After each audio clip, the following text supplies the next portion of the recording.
असद, जो पिछले 2.5-3 हफ्ते की सूरत हाल बनी है, उससे फिर क्या तस्वीर उभरी है, अगर आप समराइज कर सकें तो? सारा, सबसे पहले तो न्यूयॉर्क से स्टार्ट कर लेते हैं। न्यूयॉर्क में मारूफ टाइम स्क्वायर्स में कल भारतीय डायस्पोरा ने सिटीजनशिप अमेंडमेंट बिल की हिमायत में रैली निकाली है। इसी तरह की भारत के अंदर भी रैलियां जो हैं वो हमने देखी हैं और उसके हामी और इस मुतनाज़ा कानून के हक में आवाज़ें बुलंद भी कर रहे हैं। उनका कहना है कि लोगों को गुमराह करने के लिए एहतजाज के रास्ते पे उकसाया जा रहा है। दूसरी जानिब अगर हम इस कानून और इसके खिलाफ मुजाहरा करने वालों पर पुलिस के क्रैकडाउन के खिलाफ आज भी नई दिल्ली में बात करें तो मुजाहरा हुआ और शहरों में भी एहतजाज जारी है। इनमें सबसे नुमायां किरदार तालिब इल्मों का नजर आ रहा है। पुलिस से झड़पों के मनाजर और इनकलाबी शायरी पढ़ने की वीडियोस तो शायद आपने देखा होगा, सोशल मीडिया पे काफ़ी वायरल हैं आजकल, जिसमें हबीब जालिब का हमने कलाम सुना। और जुमे के रोज़ भी नमाज के बाद भारत के मुख्तलिफ मुस्लिम अक्सरियती रियासतों में मुजाहरे हुए हैं, जिसमें जमात इस्लामी की तलबा तंजीम SIO ने हैदराबाद और सिकंदराबाद के शहरों में बड़ी तादाद में शिरकत की।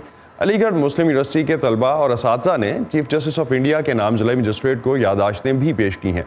अब तक इस यूनिवर्सिटी के 1000 से ज़ायद तलबा के खिलाफ मुकदमा दर्ज किया जा चुका।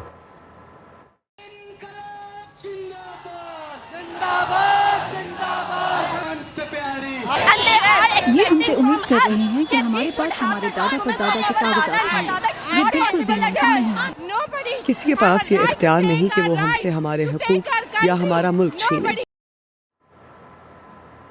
और अपोजिशन के कारकुन जो हैं वो भी काफ़ी हद तक एहतजाज कर रहे हैं इस पे कि भारत के वज़ीर-ए-आज़म नरेंद्र मोदी के इक़्तिदार में आने के बाद बहुत कुछ तब्दील हो गया है। वो कहते हैं कि मोदी हुकूमत से पहले किसान, दलित और मुख्तलिफ हल्के अलग अलग मुजाहरे करते नज़र आते थे, जबकि आज सब मुत्तहिद हैं। मारूफ मुसन्निफ़ा अरुंधति रॉय ने भी हाल ही में मुसलमानों के तहफ़्फ़ुज़ में गैर मुसलमानों को काफ़ी हद तक आगे आने का पैगाम दिया है।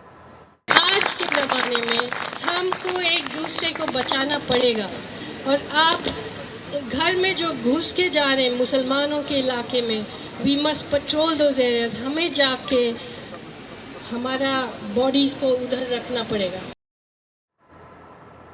लेकिन सारा, बॉलीवुड पे आपने भी देखा होगा काफ़ी तनकीद हुई कि बड़े बड़े सुपरस्टार्स जो हैं वो सामने नहीं आए, वो इन मुजाहिरों में नज़र नहीं आ रहे, ना सोशल मीडिया पे बयान दे रहे हैं।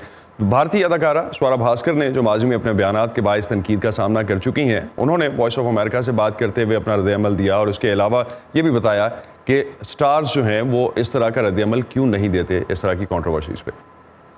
स्टूडेंट्स इस देश का उम्मीद है। स्टूडेंट्स ने इस देश को उसकी नैतिकता वापस दी है। स्टूडेंट्स ने हमारे समाज को हमारी नैतिकता वापस दी है। ये एक ऐसा समाज है जिसे लिंचिंग से फर्क नहीं पड़ रहा। अगर आप किसी चीज़ के खिलाफ अपनी आवाज़ बुलंद करते हैं तो ये मुकम्मल तौर पर आपका जमहूरी हक है। मैं इस ख्याल से मुत्तफिक हूँ कि इस कानून में कदर इम्तियाज बढ़ता गया है, जो होने जा रहा है और जिसका इरादा किया गया है। और सहाफ़ियों के लिए भी कवरेज काफ़ी मुश्किल हो चुकी है इस सिलसिले में। वो भी इंटरनेट की बंदिश के खिलाफ और आज़ादी सहाफ़त के हक़ में मुजाहरे करते नज़र आ रहे हैं।